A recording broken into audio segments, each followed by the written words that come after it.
Capital Fortitude is a 4-day-long National Capital Region exercise. It's going to bring together public health and public safety agencies to respond to a large-scale public health emergency. It's going to be a multi-state, multi-jurisdictional anthrax release. Our response to a bioterrorism incident like this, we would be opening up a pod, or a point of dispensing. It's our ability to rapidly distribute medicines to the public.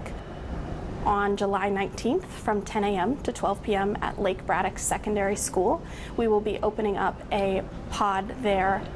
The more volunteers that we have coming through our pod site at Lake Braddock Secondary School, the more realistic it's going to be for our staff. In this type of response, we would need to dispense very quickly to all of our residents, so it allows our staff to test their ability to be accurate and quick. Exercises provide us the opportunity to train our staff and give them a real-world scenario with a little bit less real-world pressure. So they get training, they get the opportunity to see what it would look like, what their responsibilities would be in this response, but they have the opportunity to learn from it and provide additional feedback on our processes that exist and maybe make changes to those processes.